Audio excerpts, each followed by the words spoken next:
کہا اس کا لباس کروڑوں اربوں کا ہوتا ہے، کہا کروڑوں اربوں کا نہیں ہوتا، ضرورت کے مطابق ہوتا ہے۔ کہا ضرورت کتنی ہے؟ کہا مرد میں 3 لباس، یہی ہے نا؟ کفن کو غور سے دیکھنا، آپ کو سمجھ میں آ جائے گا۔ ضرورت کے 3 لباس، کہا ایک تہبند، کہا وہ یہاں تک آ گیا سینے تک، کہا ایک کرتا وہ نیچے تک آ گیا، تیسرا آپ کو لپیٹ ہی تو دیا گیا۔ ایک تہبند آیا تو ایک حصہ یہاں کا خالی رہا، کہا اب کرتا پہنا دیا تو کہا ابھی پیر کا حصہ کچھ خالی رہا، تھوڑا سا باقی رہا نا، تو کہا آخری میں ایک لفافہ، ایک لفافہ یعنی وہ چادر جس میں مکمل طور پر لپیٹ دیا جاتا ہے۔ بتاؤ اس کے علاوہ اس کو کیا دیا گیا؟ السلام علیکم ورحمۃ اللہ تعالی وبرکاتہ۔ الحمدللہ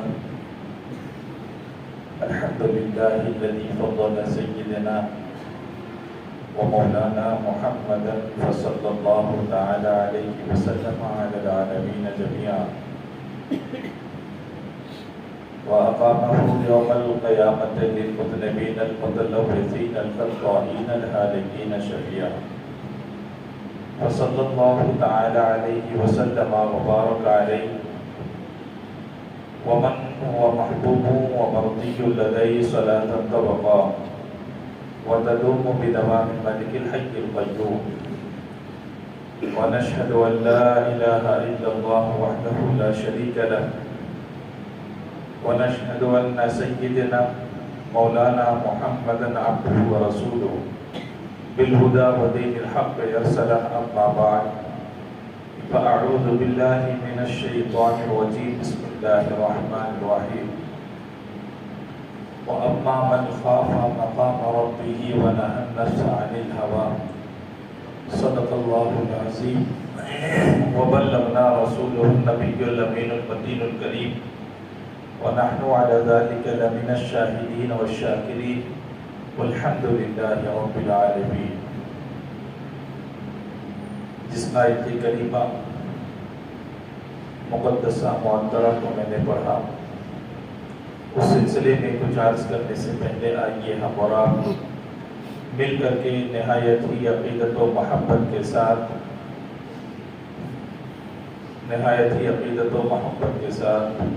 نبی پاک جناب احمد مصطفیٰ محمد مصطفیٰ روحی فدا صلی اللہ تعالی علیہ وسلم کے دربار گہربار میں بآواز بلند درود پاک پیش فرما لیں۔ اللہم صلی علی سیدنا مولانا محمد وعلی آل سیدنا مولانا محمد وبارک وسلم، صلو علیہ صلاۃ و سلام علیک یا رسول اللہ صلی اللہ تعالی علیہ وسلم۔ گزشتہ 2 جمعہ سے مرنے کے بعد دوبارہ اٹھائے جانے کے سلسلے میں میں نے کچھ چیزیں آپ حضرات کے سامنے رکھی تھی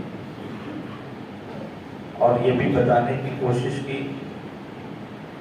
انسان مر جانے کے بعد کے حالات عمومی طور پہ نہیں جانتا، اس کی آنکھوں میں اللہ نے وہ قوت نہیں دی ہے کہ وہ قبر کے حالات کو دیکھ سکے، برزخ کے حالات کو دیکھ سکے، اور انسان کی سب سے بڑی کمزوری یہ کہ جسے دیکھتا نہیں اسے مانتا نہیں۔ حالانکہ ہمارے یہاں عام طور پر نہ دکھنے والی چیزوں کو ہی ماننے کا حکم ہے۔ خدا کو کسی نے دیکھا نہیں لیکن دیکھنے والے نے تو بتایا، یعنی ہمارے اور آپ کے پیغمبر صلی اللہ علیہ وسلم نے اللہ رب العزت کے بارے میں فرمایا، ہم نے مان لیا، اسی کا نام ایمان ہے۔ فرشتوں کو دیکھا نہیں، اللہ کے پیغمبر نے ارشاد فرمایا، ہم نے مان لیا۔ جنت دوزخ دوبارہ اٹھائے جانے کو ہم نے دیکھا نہیں ہے، لیکن پھر بھی نبی پاک صلی اللہ علیہ وسلم نے ارشاد فرمایا تو ہم نے مان لیا۔ یہ بار بار بولنے کا مقصد یہی رہتا ہے کہ آدمی آخرت کو یاد رکھے، اپنی موت کو بھی اگر یاد رکھے گا تو دنیا کی خواہشات میں تو نہیں پڑے گا۔ انسان کو اس کی بھوک اتنا نہیں ستاتی، اتنا نہیں پریشان کرتی جتنی دنیاوی خواہشات اس کی پریشان کیا کرتی ہے۔ ایک مرتبہ اگر کوئی کسی کو گالی دے دے تو اپنی عزت نفس کا مسئلہ بنا کر کے وہ کئی ہفتے تک سوتا نہیں ہے، اور بسا اوقات تو ایسا بھی ہوتا ہے کہ وہ ایک طرح سے ضد پکڑ لیتا ہے کہ جب تک بدلہ لوں گا نہیں اس وقت تک خاموش بیٹھوں گا نہیں۔ تو کہتے ہیں یہ کیوں ہوا؟ کیونکہ برا بھلا کہنے والے نے بھی آخرت کے بارے میں نہیں سوچا، اور جو بدلہ لینے کے تاب میں ہے اور فکر میں ہے وہ بھی آخرت کے بارے میں نہیں سوچ رہا۔ اب معاملہ یہ ہوا کہ دونوں کے دونوں گنہگار ہو گئے۔ اگر انہی دونوں کو اس بات کا خوف دلایا جاتا اور ان دونوں کو احساس ہوتا کہ مرنے کے بعد دوبارہ اٹھایا جانا ہے، کسی بھی مردے کو دیکھ کر کے ہم اور آپ یہی تو پڑھا کرتے ہیں انا للہ و انا الیہ راجعون۔ آخر انسان کو اللہ تبارک و تعالیٰ چاہتا تو جیسے ہوا کو اس نے نظروں سے پوشیدہ رکھا ہے، فرشتوں کو پوشیدہ رکھا ہے، مرنے کے بعد انسان کو بھی پوشیدہ رکھ سکتا تھا لیکن نہیں رکھا، تاکہ انسان اپنے ہاتھ سے اسے نہلائے، تاکہ اپنے ہاتھ سے انسان اسے کفنائے، کفن پہنائے، اپنے کاندھوں پر لے کر کے انسان خود نماز جنازہ کے لیے لے کر کے جائے، پھر اپنے ہاتھوں سے قبر کو کھودے اور پھر اس میں دفنائے۔ آپ سوچ سکتے ہیں کہ آخر جو اللہ ہوا کا اتنا بڑا معاملہ ہماری نگاہوں سے پوشیدہ رکھ سکتا ہے، جنوں کی اتنی بڑی جماعت ہماری نظروں سے پوشیدہ رہ سکتی ہے، فرشتوں کی کروڑوں کا کھربا کھرب جماعت وہ ہماری نظروں سے پوشیدہ رکھ سکتا ہے، تو کیا وہ مرنے کے بعد انسانوں کو پوشیدہ نہیں رکھ سکتا تھا؟ یقیناً رکھ سکتا ہے۔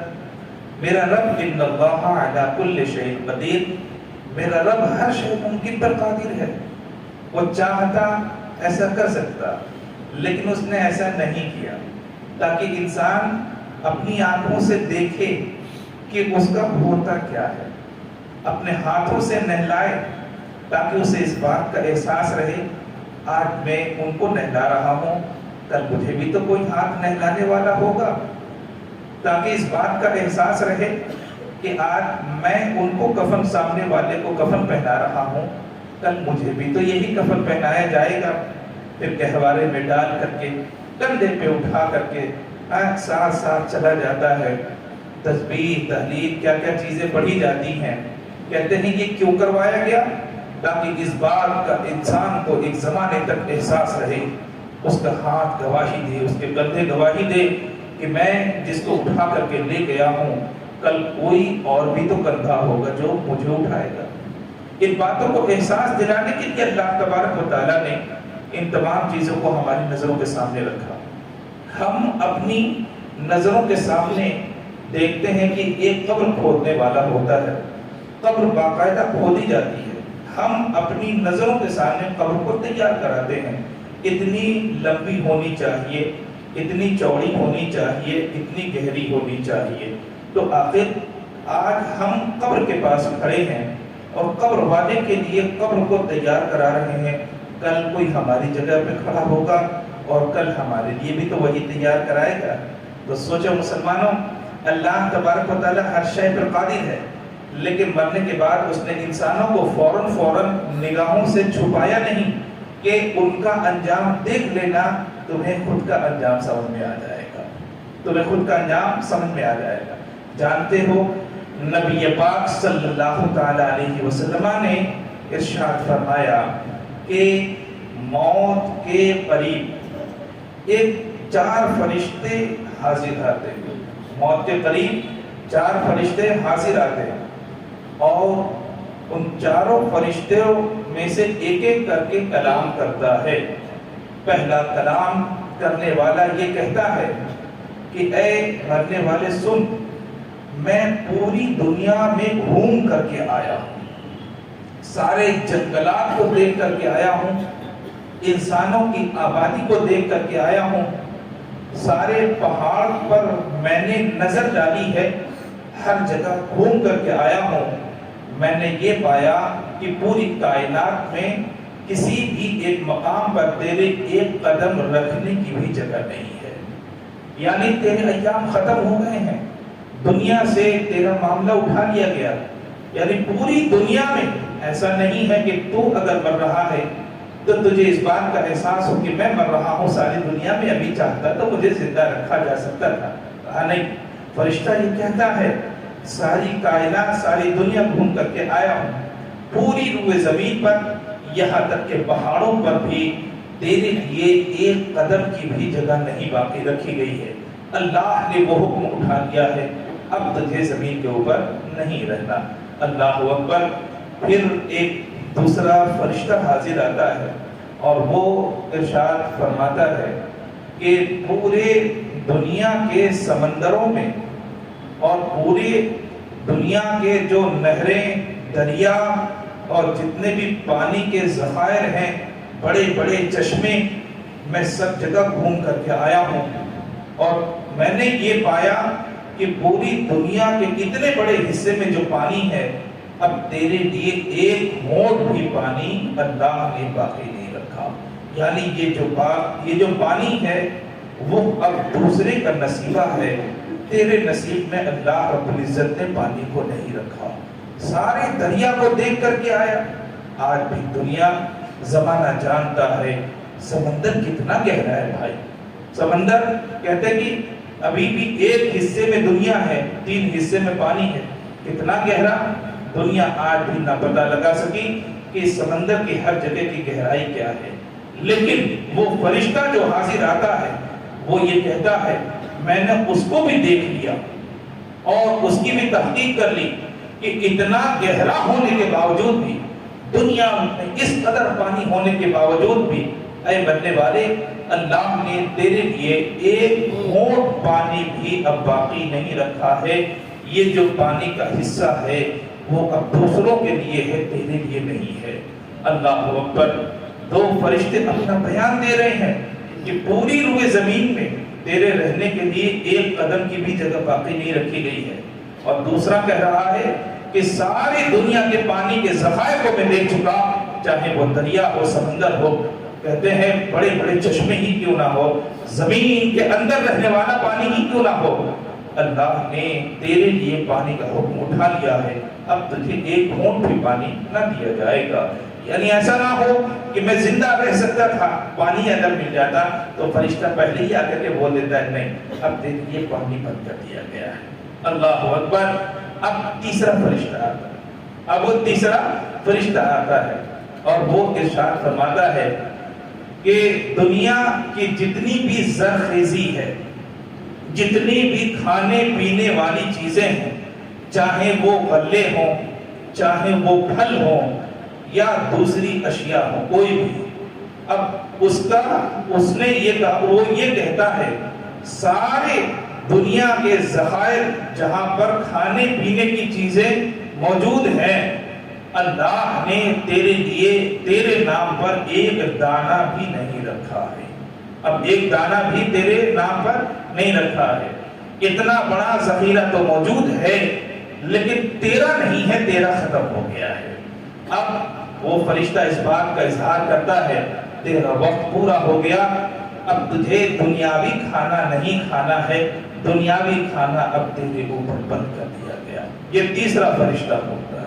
پھر چوتھا فرشتہ حاضر آتا ہے اور پھر وہ بھی کہتا ہے دیکھو آج دنیا میں کوئی پابندی ہے سانس لینے پر، آپ مسجد میں بیٹھے ہو، کوئی پابندی لگا سکتا ہے کہ آپ اپنی ناک بند کر کے بیٹھو، سانس لینے کی اجازت تھی؟ کہا نہیں، کہا دنیا کے کسی خطے پر چلے جاؤ، کوئی بھی پہاڑ ہو، دریا ہو، یہاں تک کہ آپ اگر جہازوں میں اڑتے بھی رہیں یا دریا کے سفر میں جہازوں پر سفر کریں، کوئی کائنات کا حصہ ہے جہاں پر ہوا نہ ہو، کوئی کائنات کا حصہ ہے جہاں پر ہوا نہ ہو، دنیا جہاں جہاں ہے وہاں وہاں ہوا تو ہے، وہاں پر ہوا موجود ہے، کیا اس ہوا پر کسی نے پابندی لگائی؟ کہا کسی نے کوئی پابندی نہیں لگا رکھی، اور اللہ رب العزت نے تو بالکل ہی نہیں لگا رکھی۔ دنیا والے تو پھر بھی آکسیجن کو بیچتے ہیں، اللہ تبارک و تعالی رحیم ہے، کریم ہے، وہ کبھی اپنی بنائی ہوئی چیز کا سودا نہیں کرتا۔ انسان نے چند لمحوں کے لیے آکسیجن دیا، ہزاروں ہزار کا بل بنا دیا۔ وینٹیلیٹر پہ اگر ایک دن 1.5 دن رکھ لیا تو کئی لاکھ کا بل بنا دیا کرتا ہے۔ کہا کیوں؟ کہا ہم سانس دے رہے ہیں، ہم ہوا دے رہے ہیں، جس آکسیجن کی ضرورت انسان کو ہے اس کی ضرورت کو ہم پورے کر رہے ہیں۔ انسان کتنا مطلبی ہے، انسان کتنا مطلبی ہے۔ ارے بھائی سامنے جو مر رہا ہے وہ بھی تو انسان ہے، اس کے لیے کچھ رعایت بھی تو ہونی چاہیے۔ لیکن دیکھ لو آپ خود آج کل کے ہاسپٹل جو ہے وہ قصائی خانے سے زیادہ بدتر ہو چکے ہیں، الا ماشاء اللہ، مگر چند کچھ ایسے بھی ہوں گے جو اچھے بھی ہوں گے، لیکن اکثر کا یہی حال ہے۔ تو اللہ کی بنائی ہوئی نعمتوں کا بیچنا یہ انسان کا شیوا ہے۔ اللہ اپنی نعمتوں کو بیچتا نہیں ہے، اللہ تبارک و تعالیٰ اپنی نعمتوں کو بندوں کو عطا فرماتا ہے۔ یہ فرق ہے ایک انسان میں اور رب العزت میں، کہ انسان کو جب پانی ملا تو بوتل میں بھر کر کے بیچ رہا ہے، رب کو جب برسانا ہوا تو اس نے کسی کو دیکھ کر کے نہیں برسایا، جہاں جہاں لاکھوں ہزاروں لیٹر کے شکل میں اللہ نے وہاں پہ برسا دیا، بہ رہا۔ تو یہ پانی، یہ ہوا اللہ کی بہت بڑی نعمت ہے۔ تو آخری وقت میں ایک فرشتہ ایسا بھی تو آئے گا جو مرنے والے کے سامنے کہے گا، ساری کائنات میں نے گھوم کر کے دیکھ لیا، ساری کائنات میں نے گھوم کر کے دیکھ لیا، اے مرنے والے، اب تیرے لیے اللہ نے اتنی بڑی کائنات میں جو اتنا بڑا ہوا کا ذخیرہ اللہ نے رکھا ہے، اس میں سے ایک سانس بھی اللہ نے تیرے لیے باقی نہیں رکھی ہے، ایک سانس بھی تمہارے لیے باقی نہیں رکھی ہے۔ اب تمہارے جانے کا وقت آ گیا ہے، اب تمہارے جانے کا وقت آ گیا۔ دیکھو غور کر کے دیکھنا، یہ سب چیزیں جب نظروں کے سامنے آئیں گی انسان کے، تو سوچو کیا اس کے آنکھ میں رونے کے لیے آنسو بھی بچیں گے؟ اور یاد رکھنا یہ کوئی انسان خبر نہیں دے رہا ہے، دنیا جھوٹ بولتی ہے، انسان کے ساتھ جھوٹ بولتا ہے، فرشتے جھوٹ نہیں بولتے، وہ اللہ کی معصوم مخلوق ہیں جو کبھی جھوٹ نہیں بولا کرتے۔ اللہ اکبر، ان کی باتوں پر یقین کامل ہوگا، کیونکہ انسان جب تک فرشتوں کو نہیں دیکھتا ان کو مانتا نہیں، ان کی باتوں کو تسلیم نہیں کرتا، لیکن جب سامنے دیکھے گا تو مانے گا بھی اور ان کی باتوں کو تسلیم بھی کرے گا۔ اب ایک فرشتہ آپ کو کہے، ہم کو کہے گا اور اس بات کا یقین دلائے گا، کائنات میں گھوم کر کے دیکھ چکا ہوں، کہیں رہنے کے لیے جگہ نہیں ہے، پوری کائنات گھوم کر کے دیکھ چکا ہوں، کہیں تمہارے لیے پینے کے لیے اللہ نے ایک گھونٹ پانی نہیں رکھا ہے، پوری کائنات گھوم کر کے دیکھ چکا ہوں، اللہ نے ایک لقمہ تمہارے لیے کھانا نہیں رکھا ہے، اور پوری کائنات گھوم کر کے دیکھ چکا ہوں، اللہ تبارک و تعالیٰ نے تمہارے لیے ایک سانس بھی باقی نہیں رکھی ہے، ایک سانس بھی باقی نہیں رکھی۔ اب بتاؤ کہ انسان کا کیا حال ہوگا، انسان کا کیا حال ہوگا؟ برا ہوگا، گھبرا جائے گا۔ مومن ہوگا تو الحمدللہ کہے گا، مومن ہوگا تو الحمدللہ، زندگی بھر اسے یہی تو پڑھایا گیا، اِنَّ صَلَاتِي وَنُسُكِي وَمَحْيَايَ وَمَمَاتِي لِلَّهِ رَبِّ الْعَالَمِينَ، میری ساری عبادتیں، میری ساری قربانیاں، یہاں تک کہ میری موت، میری حیات، یہ سب اللہ ہی کی جانب سے ہے۔ اللہ نے جب چاہا میں دنیا میں زندہ رکھا، اب اللہ چاہتا ہے بلا لینا تو میں اس کی مرضی پر راضی ہوں، الحمدللہ میری روح کو قبض کیا جائے۔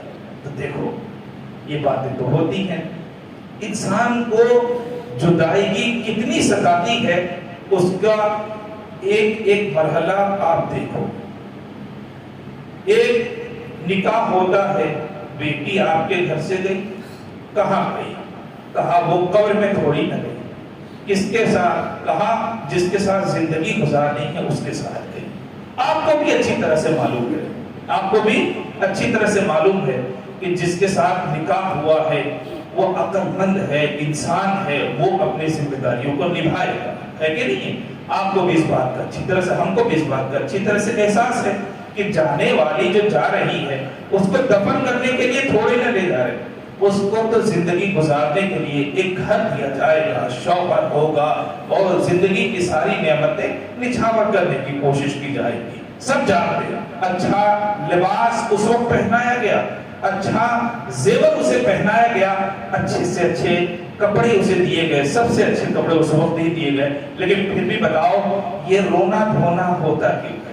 یہ رونا دھونا ہوتا کیوں ہے؟ اچھی طرح سے معلوم ہے چند دنوں کے لیے جائے گی، پھر آئے گی، پھر جائے گی، پھر آئے گی، یہ جانا آنا تو لگا رہے گا، اس کے باوجود بھی دل میں بے قراری، آنکھوں میں آنسو کیوں ہوا کرتے ہیں؟ جناب والا صرف اتنی ہی تو بات ہوتی ہے کہ یہ ہم سے جدا ہو رہی ہے، یہ ہم سے الگ ہو رہی ہے، صرف اتنی ہی سے تو بات ہوتی ہے، ورنہ جدا کرنے والا باپ بھی اچھی طرح سے جانتا ہے اور جدا کرنے والا بھائی بھی اچھی طرح سے جانتا ہے کہ دیر جائے گی تو یہاں پر جیسی زندگی گزار رہی تھی اس سے اچھی زندگی وہاں پر گزاری، اسے اچھی طرح سے معلوم ہے کہ اس سے اچھی طرح سے زندگی وہاں پر وہ گزارے گی، لیکن اس کے باوجود بھی آنکھوں میں آنسو اور دل میں بے قراری رہا کرتی ہے۔ کہا کیوں؟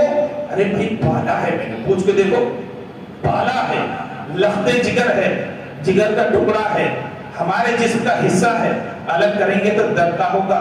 تو آپ سوچ کر کے دیکھنا، جب ٹیمپروری طور پر ابھی صرف چند ایام کے لیے دور کر رہے ہیں، اتنا درد ہوتا ہے تو جو ہمیشہ کے لیے دور ہوگا اسے کتنا درد ہوگا، اسے کتنا درد ہوگا، سوچ کر کے دیکھنا۔ دیکھو مرنے والا تو مرتا ہے، تو کیا اس کے بیٹے سامنے نہیں رہتے؟ کیا اس کے ماں باپ سامنے نہیں رہتے؟ کیا اس کی بیوی سامنے نہیں رہتی؟ کیا اس کی بیٹیاں سامنے نہیں رہتی؟ جناب والا اس سفر میں یعنی شادی کے سفر میں اور آخرت کے سفر میں فرق یہ ہے کہ شادی میں کے بعد بھی آنا جانا یہ لگا رہتا ہے، لیکن آخری جو سفر ہوتا ہے اس میں آنا جانا نہیں لگا رہتا۔ اب جانے والا جاتا ہے، جانے والا جاتا ہے، اس کے سامنے اس کی اولاد بھی ہے، کتنی حسرتیں ہوں گی، کتنی حسرتیں ہوں گی، بیوی بھی ہے، کتنی حسرتیں ہوں گی، بیٹا بیٹی بھی ہے، کتنی حسرتیں ہوں گی، اور اس بات کا احساس ہوگا کہ اب جانے کے بعد آنا نہیں ہے، اور یقین کے ساتھ چار فرشتوں کی وہ بات بھی سماعت کر چکا ہوگا کہ اب تمہارے لیے ساری چیزوں کو سمیٹ دیا گیا ہے، اب کچھ بھی باقی نہیں ہے۔ دیکھو ایک آدمی جب بیمار پڑتا ہے، ہاسپٹل جاتا ہے، گھر والوں کو ایک امید ہوتی ہے کہ ہو سکتا ہے شفا یاب ہو کر کے پھر آ جائے، ایک گھر والے کو امید ہوتی ہے کہ وہ شفا یاب ہو کر کے گھر میں آ جائے، اس کے لیے وہ لاکھوں کی رقم خرچ کرتے ہیں کہ نہیں کرتے؟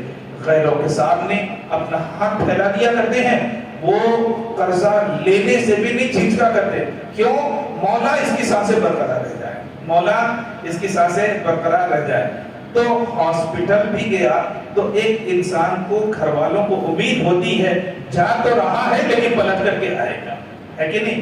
جا تو رہا ہے لیکن پلٹ کر کے آئے گا، لیکن یہ بتاؤ جب فرشتوں نے بتا دیا کہ اب تجھے آنا نہیں ہے تو اس کی حسرت کے بارے میں ہم اور آپ محسوس کر سکتے ہیں؟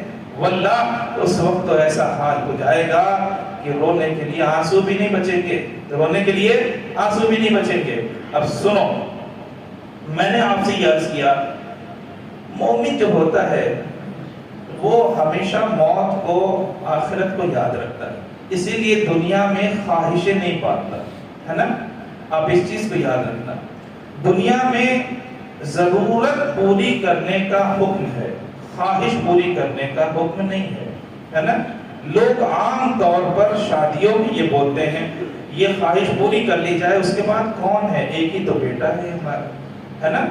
دنیا خواہش پوری کرنے کے لیے نہیں بنائی گئی ہے بھائی، یہ دل اگر خواہش پوری کرنے کا عادی بن جائے تو آخرت میں جب دنیا چھوڑ کر کے جائے گا تو بہت تکلیف ہوگی۔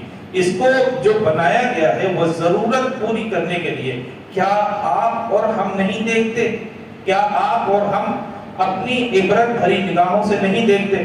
دنیا کا کتنا بڑا مالدار بھی کیوں نہ ہو، اس کے سونے کے محل کیوں نہ ہو، ہے نا، اور ساری دنیا کی نعمتیں ہوں، لیکن آخر جو سفر ہوتا ہے تو کیا بتاؤ وہ اپنی سونے کی گاڑی میں بیٹھ کر کے جاتا ہے؟ کہا نہیں، کہا اس کا لباس کروڑوں اربوں کا ہوتا ہے، کہا کروڑوں اربوں کا نہیں ہوتا، ضرورت کے مطابق ہوتا ہے۔ کہا ضرورت کتنی ہے؟ کہا مرد میں 3 لباس، یہی ہے نا، کفن کو غور سے دیکھنا آپ کو سمجھ میں آ جائے گا، ضرورت کے 3 لباس۔ کہا ایک تہبند، کہا وہ یہاں تک آ گیا سینے تک، کہا ایک کرتا وہ نیچے تک آ گیا، تیسرا آپ کو لپیٹ ہی تو دیا گیا، ایک تہبند آیا تو ایک حصہ یہاں کا خالی رہا، کہا اب کرتا پہنا دیا تو کہا ابھی پیر کا حصہ کچھ خالی رہا، تھوڑا سا باقی رہا نا، تو کہا آخری میں ایک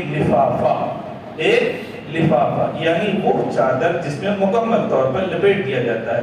بتاؤ اس کے علاوہ اس کو کیا دیا گیا؟ اس کے علاوہ اس کو کیا دیا گیا؟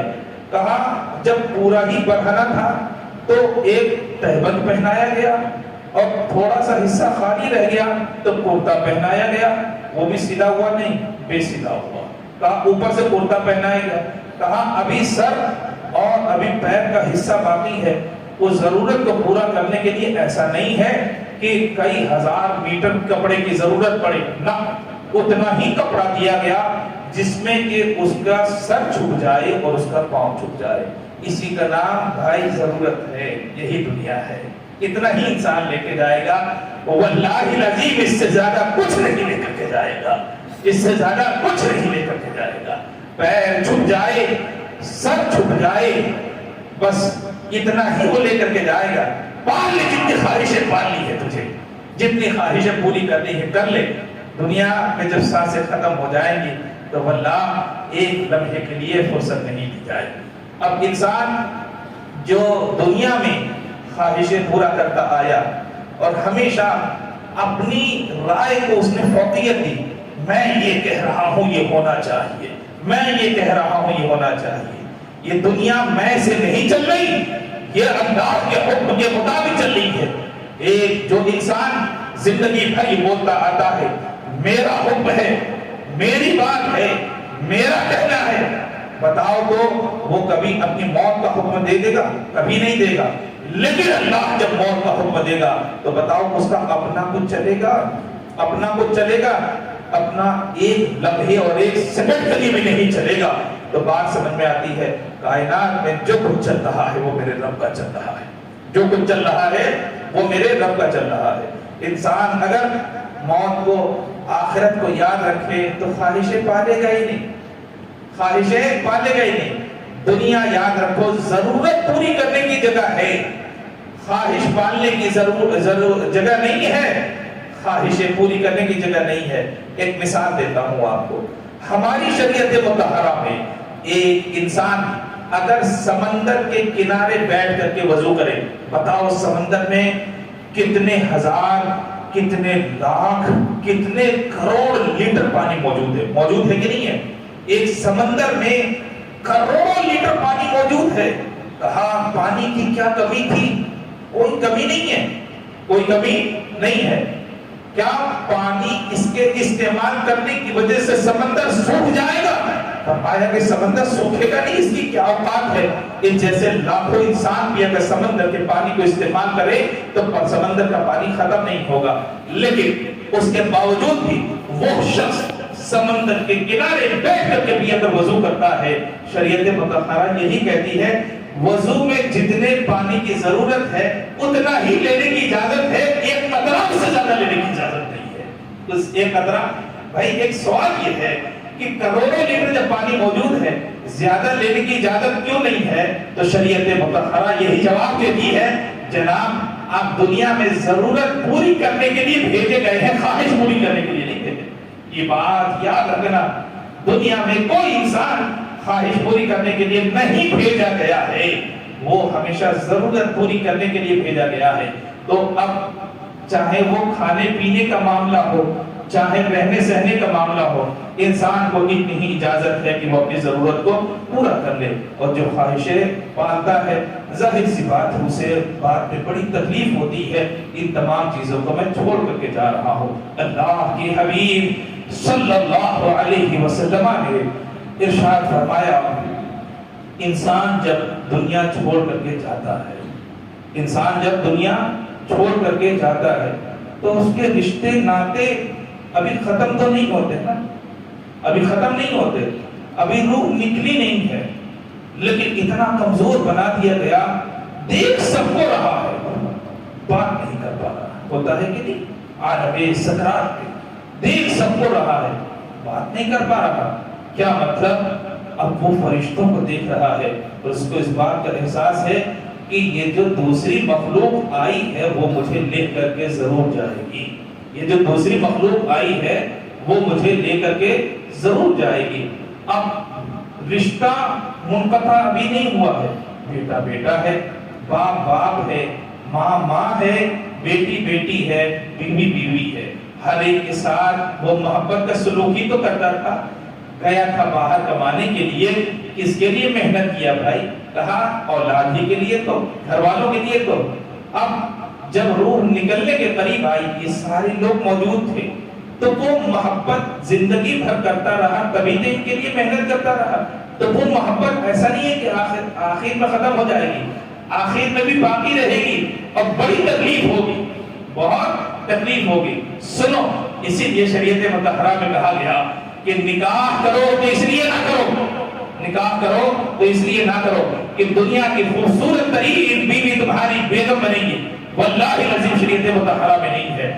اب نیت یہ ہونی چاہیے، مولا میں یہ جو نکاح کر رہا ہوں وہ تیرے فرما برداری کے لیے کر رہا ہوں، تیرے محبوب پیغمبر نے کیا ان کی سنت کو ادا کرنے کے لیے کر رہا ہوں، اور اس لیے کر رہا ہوں تاکہ میں بھی گناہوں سے محفوظ رہوں، اور جس کو نکاح میں لاؤں اس کو بھی گناہوں سے محفوظ رکھوں۔ تو اب جاتے ہوئے تکلیف نہ ہوگی، جاتے ہوئے تکلیف نہیں ہوگی، جائے گا تو اس بات کا احساس رہے گا مولا تیری ہی خاطر تو میں نے نکاح کیا تھا، تو جب تیری خاطر نکاح کر سکتا ہوں تو میں تیری خاطر دنیا کو چھوڑ بھی سکتا ہوں۔ اس کی محبت سب پر غالب ہونی چاہیے۔ اب کہتے ہیں یہ رشتے ناطے ختم نہیں ہوتے، یہ رشتے ناطے ختم نہیں ہوتے، بیٹے کے ساتھ بھی ویسے ہی معاملہ رہے گا، اور بیوی کے ساتھ بھی، بیٹی کے ساتھ بھی، ماں باپ کے ساتھ بھی۔ اب دیکھو آخر انسان گھبراتا کب ہے؟ گھبراتا اس لیے ہے کیونکہ ایک موت کی سختی کو دیکھتا ہے، اس لیے وہ گھبرا جاتا ہے۔ لیکن ایک بات یاد رکھو، حضرت موسیٰ علیہ السلام کو دریا میں جب آپ کی والدہ نے ڈال دیا تھا نا، حکم تھا نا لے جاؤ ان کو دریا میں ڈال دو، ماں نے بہت الگ کیا تھا، ماں بہت روئی تھی، غم ہوا تھا، مولا دودھ پیتے ہوئے بچے کو دریا میں ڈالوں گی، مولا حفاظت کون کرے گا؟ ندا آئی، دینا بھی ہمارا ہی کرم تھا، اور اس کی حفاظت بھی ہم اپنے ہی ذمہ کرم پر لیں گے۔ چنانچہ جس وقت دریا میں ڈالا بہت تکلیف ہوئی، لیکن اللہ نے جب دوبارہ حضرت موسیٰ کو لوٹا دیا والدہ کے پاس، تو پہلی جتنی خوشی تھی اس سے زیادہ خوشی ہوئی کہ نہیں؟ اس سے زیادہ خوشی ہوئی کہ نہیں؟ حضرت ابراہیم علیہ السلام آگ میں ڈالے گئے، ہے نا، پھینکا گیا، قریب جا رہے تھے آگ کے، آگ کو آپ نے دیکھا تو ایک تکلیف ہوئی کہ آگ مجھے ضرر پہنچائے گی، آگ تکلیف پہنچائے گی، لیکن اللہ تبارک و تعالیٰ نے اسی آگ کو جب حکم دیا کہ بردم و سلامن علی ابراہیم، ٹھنڈی ہو جا، سلامتی والی ہو جا ابراہیم کے لیے، تو حضرت ابراہیم جب پہنچے تھے اور اللہ کی نعمت کو دیکھا تھا تو خوشی ہوئی تھی کہ نہیں ہوئی تھی؟ کہا پہلے سے زیادہ خوشی ہوئی، پہلے سے زیادہ خوشی ہوئی کہ میرے رب پر ایمان اتنا قوی ہو گیا کہ جو رب آگ میں حرارت پیدا کر سکتا ہے وہی رب آگ میں برودت یعنی ٹھنڈا پن بھی پیدا کر سکتا ہے، ٹھنڈا پن بھی پیدا کر سکتا ہے۔ لہذا خوشی ہوئی کہ نہیں ہوئی؟ حضرت یعقوب علیہ السلام کے پاس ان کے بھائی جب کرتا لے کر کے آئے تھے، پھٹا ہوا کرتا، خون لگا ہوا تھا، تو حضرت یعقوب کو بڑی تکلیف ہوئی، حضرت یعقوب علیہ السلام کو بہت تکلیف ہوئی. بھائیوں نے کہا کہ یوسف کا خون ہے, بھیڑیا کھا گیا ان کو, اور یونہی کا یہ خون جو ہے وہ کرتے میں لگا ہوا ہے. اس کتے کو دیکھ کر کے کتنی تکلیف ہوئی, کہا بہت تکلیف ہوئی. اتنی تکلیف ہوئی کہ آپ روتے رہے حضرت یوسف علیہ السلام کی یاد میں, یہاں تک کہ آپ کی آنکھوں کی روشنی چلی گئی, آپ کی آنکھوں کی روشنی اندر نابینا ہو گئی. اللہ اکبر. ایک زمانے کے بعد جب حضرت یوسف علیہ السلام مصر کے بادشاہ بنا دیے گئے, اور انہوں نے جب اپنے والد کے بارے میں سنا تو ایک کرتا انہوں نے بھی نکال کر کے دیا. قرآن پاک نے کہا نا, اذهبوا بقمیصی ھذا فألقوہ, لے جاؤ اس قمیص کو اور میرے والد گرامی کی آنکھ پر ڈال دینا. فرتدا بصیرا, تو آپ کی آنکھیں لوٹ آئیں, آپ کی آنکھیں لوٹ آئیں, یعنی بینائی واپس آ جائے گی. ایک کرتا وہ تھا جس کی وجہ سے بینائی چلی گئی تھی, اور ایک کرتا وہ تھا جس کی وجہ سے بینائی واپس آئی. تو بتاؤ جب بینائی واپس آئی تو خوشی کا عالم کیا ہوگا, خوشی کا عالم کیا ہوگا. یہی حال مسلمانوں دنیا کا ہے, یہی حال دنیا کا ہے. آدمی جب موت کو دیکھتا ہے, سارے رشتہ داروں کو, خیش و اقارب کو دیکھتا ہے تو بہت صدمہ ہوتا ہے, درد ہوتا ہے, رنج ہوتا ہے. لیکن مرنے کے بعد جب اللہ کی بارگاہ میں پہنچتا ہے اور اللہ کی نعمتوں کو دیکھتا ہے تو پہلے سے زیادہ خوش ہو جایا کرتا ہے, پہلے سے زیادہ خوش ہو جایا کرتا ہے. یہ بتاؤ دنیا کیا ہے, دنیا کیا ہے. کہا یہ دار الحزن ہے, مطلب اس میں غم ہی غم ہے نا, غم ہی غم ہے. دار المشقت ہے, دار العمل ہے. اس میں اگر آپ کو زندہ رہنا ہے دن بھر کام کرنا ہی پڑے گا, لوگوں کی الٹی سیدھی باتیں سننی ہی پڑیں گی. گھر میں رہنا ہے تو آپ کو کرایہ دینا ہی پڑے گا, خریدنا ہے تو کروڑوں کی رقم فراہم کرنی ہی پڑے گی. اب یہ تمام چیزیں ظاہر سی بات ہے آسمان سے تو نازل نہیں ہوں گی, اس کے لیے دن رات آپ کو محنت بھی کرنا ہوگا, مشقت بھی کرنا ہوگا, ساری چیزیں کرنی ہوں گی. صبح سے لے کر کے شام تک لگا ہے, صبح سے لے کر کے شام تک لگا, پوری زندگی لگا دی, 20 سال 25 سال کام کرتے کرتے, تب جا کر کے ایک مختصر چھوٹا سا گھر بنا پایا, ایک مختصر سا گھر بنا پایا. پوری زندگی لگا دی اس میں, ایک چھوٹا سا گھر بنا پایا. تو کیا گھر بنانے کے بعد اس کی جو تکلیفیں تھی کم ہو گئی؟ ابھی کہا تکلیفیں ابھی کم نہیں ہوئی, کہا ابھی ساری چیزیں تو باقی ہے. بیٹے کا نکاح باقی ہے, بیٹی کا نکاح باقی ہے, پتہ نہیں ابھی بیٹے کی بہو آئے گی تو وہ کیسی آئے گی, پھر ان کی اولادیں ہوں گی تو وہ کیسی ہوں گی. کہا اگر داماد بھی ہے تو داماد پتہ نہیں کیسا ہوگا. کہا ہمیشہ آدمی کے دل میں دکھ لگی رہتی ہے, ایک لقمہ کھانا بھی کھانا ہو تو وہ کہتے صبح سے شام تک محنت محنت محنت کیا جا رہا ہے, تب جا کر کے 3 وقت اسے کھانا میسر آ پا رہا ہے. لیکن اللہ نے کتنا بڑا کرم فرمایا کہ اگر موت آ گئی, ہمیں اور آپ کو یہ لگتا ہے کہ ہم برباد ہو گئے, ختم ہو گئے. اللہ اکبر, ابھی تو ہم آباد ہوئے, ابھی تو ہم آباد ہوئے. دنیا میں تھے, ایک ایک لقمے کے لیے ترس رہے تھے. رب نے اپنے کرم سے اگر جنت عطا فرما دی تو آپ کو محنت نہیں کرنا ہے, لقموں کے لیے ترسنا نہیں ہے, بازار جا کے صبح سے شام تک محنت نہیں کرنی ہے. فرشتے آپ کا کھانا آپ کے پاس پہنچائیں گے اور اس لذت کے ساتھ پہنچائیں گے جیسی لذت آپ نے دنیا کے کسی پھل میں نہیں پائی ہوگی, کسی پھل میں ایسی نہیں پائی ہوگی. تو بظاہر کچھ چیزیں دیکھ کر کے ہمیں اس بات کا احساس ہوتا ہے کہ یہ چیزیں ہمیں غم میں ڈالنے والی ہیں, لیکن اس کی بات کی منزل ہماری نظروں میں نہیں رہتی. جیسے میں نے ابھی 3 مثالیں آپ کے سامنے کہی. حضرت موسیٰ کی والدہ کتنی غمگین ہوئی تھی, بیٹا جدا ہو رہا, لیکن رب نے لوٹا دیا کہ نہیں, تو باپ کی خوشی پہلے کی خوشی سے زیادہ ہوئی.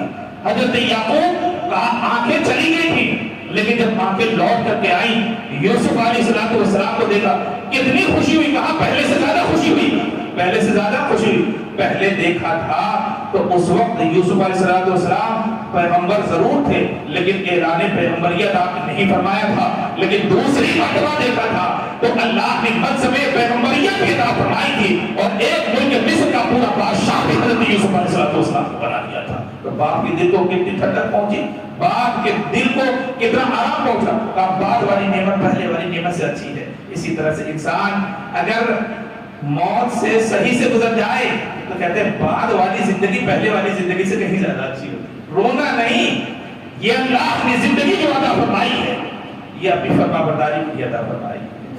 تم اگر والد کا انتقال ہو جائے یا بیٹے کا انتقال ہو جائے یا بیٹی کا انتقال ہو جائے تو بتاؤ ہمارے رونے سے اس کو زیادہ فائدہ ہوگا یا وہ عمل کرنے سے، اس عمل کے کرنے سے زیادہ فائدہ ہوگا جو اللہ اور اس کے رسول نے بتایا ہے. کہا یاسین شریف پڑھو، قرآن پاک کی تلاوت کرو. ارے رونا کیا، اسی قرآن پاک کی آیت کو ہم پڑھتے ہیں کہ انا للہ و انا الیہ راجعون. رب نے تمہیں بھیجا تیری طرف پلٹ کر کے جانا ہے، تو تم نے مرنے کے بعد بھی جو حکم دیا ہم اس پر بھی عمل کر رہے ہیں، ہم اس پر بھی عمل کر رہے ہیں. تو اس کے لیے فائدے مند یہی ہوتا ہے. کہا قبروں کی زیارت کیا کرو تاکہ دنیا تمہارے دل میں زیادہ نہ سمائے. قبروں کے بعد جایا کرو. والدین باحیات ہو تو زندگی میں دعا کراؤ، اور اگر قبر میں چلے گئے تو ان کے لیے دعا کرو، ان کے لیے دعا کرو. اللہ تبارک و تعالی ہم سب کو اپنے حکم کے مطابق زندگی گزارنے کی توفیق عطا فرمائے. آخرت کی ہم سب کو خشیت عطا فرمائے. دنیا داری سے ہماری حفاظت فرمائے. وما علینا الا البلاغ.